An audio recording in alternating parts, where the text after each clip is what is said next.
الحمد للہ وکفی وسلام علی عبادہ الذین اصطفیٰ اما بعد۔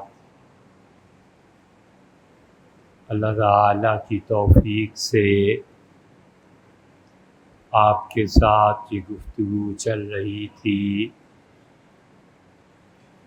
کہ حق اللہ کی ذات محسوس ہے اور خلق معقول ہے۔ اللہ کی ذات محسوس ہوتی ہے ہر اس انسان کو جو ہدایت پر ہے۔ اللہ اپنے بندوں کی دعاؤں کو سنتا ہے، خدا مشکلات میں ان کی مدد فرماتا ہے۔ اللہ ایک وقت میں گرفت فرماتا ہے اور ایک وقت میں اپنے بندوں کو معاف فرماتا ہے۔ وہ کہتا ہے کہ انی معاکم، لوگوں میں تمہارے ساتھ ہوں۔ پھر وہ کہتا ہے کہ دیکھو، اگر تم کوئی گناہ کر بیٹھو تو مجھ سے معافی مانگو۔ وَمَن يَغْفِرُ الذُّنُوبَ إِلَّا اللَّهُ، لوگو اللہ کے علاوہ کون ہے جو تمہیں معاف فرما دے۔ اسی طرح وہ کہتا ہے کہ نحن اقرب، اور ہم اتنی تمہارے قریب ہیں کہ تمہاری رگ جاں بھی اتنی قریب نہیں ہے۔ پھر اس کے نبی صلی اللہ علیہ وسلم بتاتے ہیں کہ لوگو اللہ تمہارے اتنے قریب ہے کہ دیکھو اللہ نے مجھ سے یہ کہا۔ ایسی احادیث جن میں یہ آئے کہ اللہ نے مجھ سے یہ بات فرمائی، وہ احادیث قدسی کہلاتی ہیں۔ تو اللہ تعالیٰ نے مجھ سے یہ کہا کہ یتقرب عبدی الی بالنوافل، یتقرب عبدی الی، میرا بندہ میرے قریب ہوتا ہے تو جو چیزیں میں نے اس پہ فرض کر دی ہیں وہ ان چیزوں کو بجا لاتا ہے۔ اسی حدیث کی بنیاد پہ بہت سے فقہا نے کہا ہے کہ اگر کسی انسان نے کسی کا قرض دینا ہے تو اس شخص کی دعوت میں نہیں جانا چاہیے، اس لیے کہ قرض کی ادائیگی فرض ہے، ضروری ہے، اور وہ قرض تو دینا واپس، اور ولیمے کی دعوتیں کرے 10-10 لاکھ کی، 1-1 کروڑ کی، تو یہ جائز نہیں ہے۔ اس پہ جو فرض ہے سب سے پہلے وہ پورا کرے۔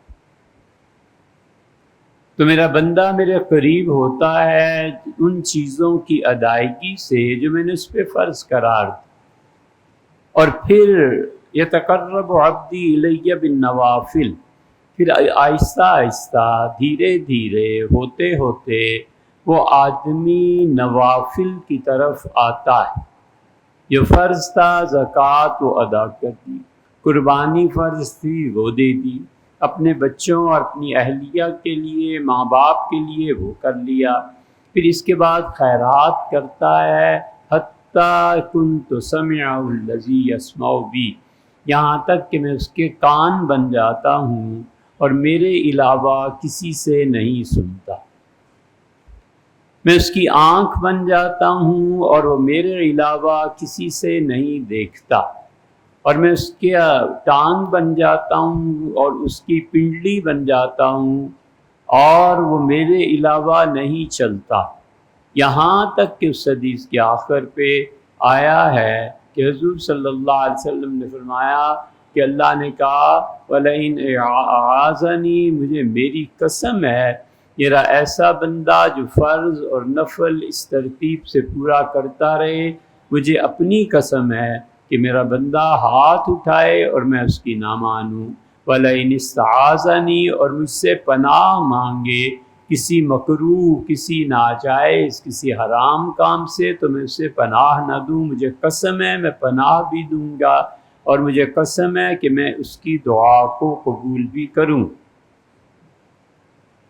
یہ ہے حق کا محسوس ہونا، یہ ہے اللہ کا بارشوں کا نازل کرنا، یہ ہے اللہ کی طرف سے فرشتوں کا بھیجا جانا، یہ ہے اللہ کی طرف سے اچانک مدد آ جانا۔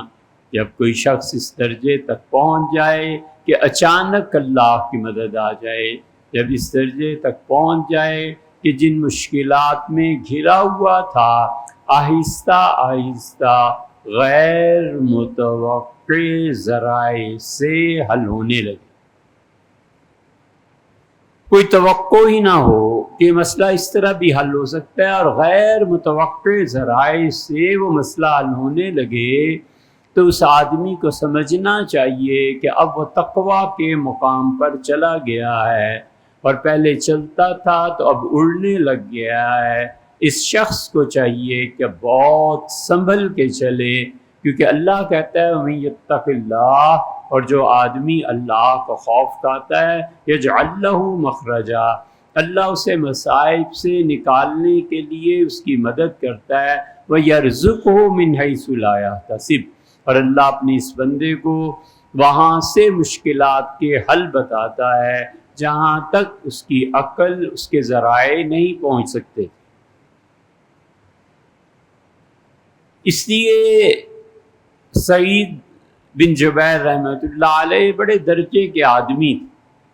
حسن بصری رحمۃ اللہ علیہ فرماتے تھے کہ حجاج ابن یوسف نے سعید رضی اللہ عنہ کو پھانسی دے دی، اور اللہ کی قسم دنیا میں کوئی ایسا شخص نہیں تھا جو اس کے علم کا محتاج نہ ہو۔ سعید رحمۃ اللہ علیہ کی آنکھ کھل گئی، کیونکہ صبح مرغ نے آذان دی، بانگ دی۔ جب قومیں مردہ ہو جاتی ہیں تو اس کی ایک بڑی نشانی دیکھو کہ فاتح اقوام کی تہذیب و ثقافت مفتوح قوم اپنا لیتی ہے۔ انگریز فاتح تھے ہمارے یہاں، ہم ان کے غلام اب بھی ہیں، اس وقت بھی تھے، اس لیے کہ ہم نے ہر وہ چیز کرنے کی کوشش کی جس سے فاتح قوم خود نفرت کرتی تھی کہ یہ چیزیں نہیں ہونی چاہیے، لیکن ہمارے یہاں انگریزوں کی محبت تھی، سوسائٹی نے اسے قبول نہیں، جذب کیا۔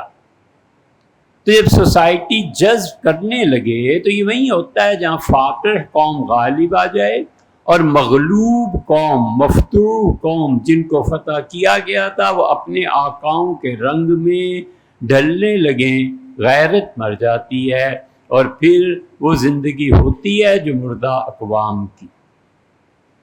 اور جو اس میں اٹھانے کی کوشش کرے وہ سب سے برا آدمی ہوتا ہے۔ اس کی دو مثالیں ہیں۔ ایک مثال تو یہی جو آپ جانتے ہیں کہ بچہ جب گہری نیند ہوتا ہے، ماں باپ کتنی شفقت سے اٹھائیں کہ بیٹے یہاں پہ بارش آنے لگی ہے، بیٹے اٹھو اسکول جانا ہے۔ جو بھی اس گہری نیند سوئے ہوئے بچے کو اٹھانے کی کوشش کرے گا، بچہ کبھی کبھی غصے میں تھپڑ مار دیتا ہے ماں کو کہ مت جگاؤ۔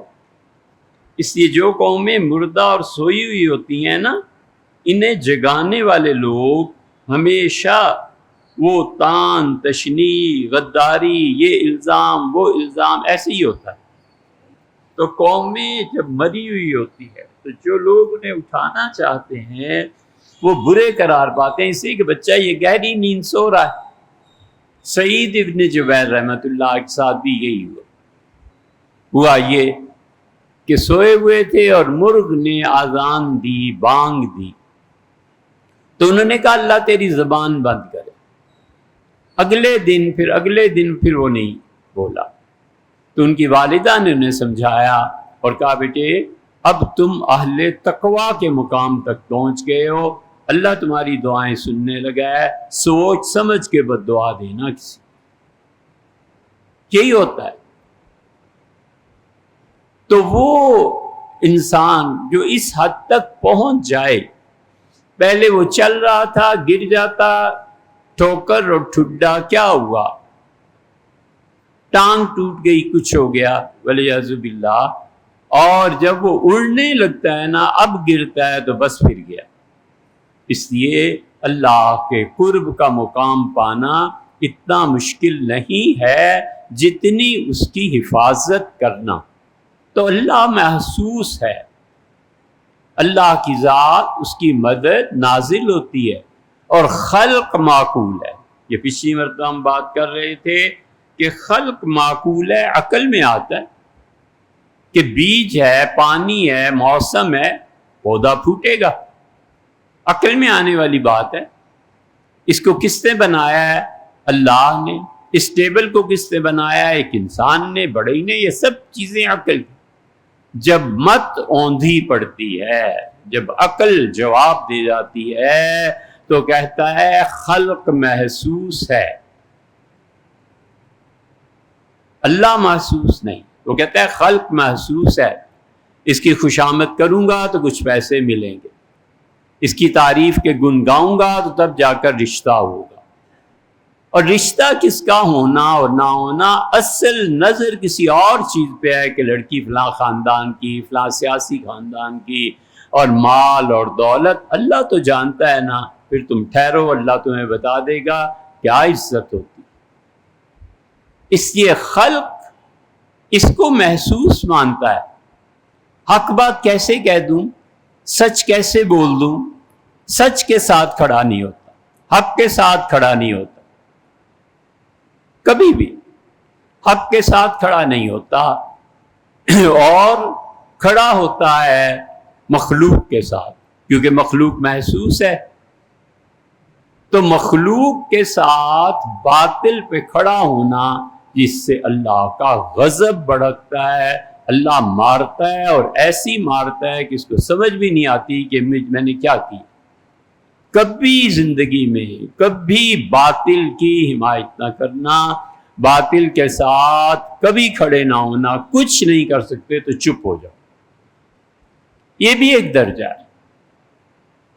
تو حق، اللہ کی ذات، وہ محسوس ہوتی ہے، خلق عقل میں آتی ہے۔ یہ کہتا ہے الٹی گیم کھیلی نا، کہتا ہے حق کو معقول ہونا چاہیے، اللہ عقل میں آنے والی چیز بن جائے، اور خلق محسوس ہے، لہٰذا اس کی رعایت کرتا ہوں۔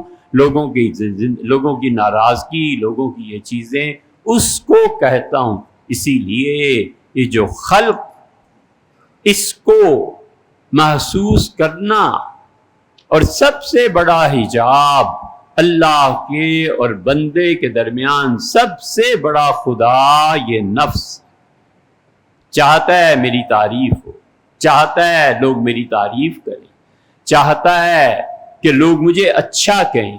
کیوں بھائی؟ کس وجہ سے؟ ایسے غلامی کی عادت ہے کہ جو اس کلرک کے ذمے فرض تھا اس نے پورا کیا تو بھی اسے کچھ نہ کچھ دینا ہے، اور ایسی روش پہ چل پڑے ہیں کہ حکومت سے تنخواہ دفاتر میں فارغ رہنے کی لیتے ہیں، اور پھر کہتے ہیں اچھا کام، تو کام کے لیے آپ پیسے دے دیں، باقی حکومت کا کام میں فارغ رہنے کے لیے بیٹھا رہتا ہوں۔ کبھی بھی غلطی سے بھی اپنی تعریف نہ سن،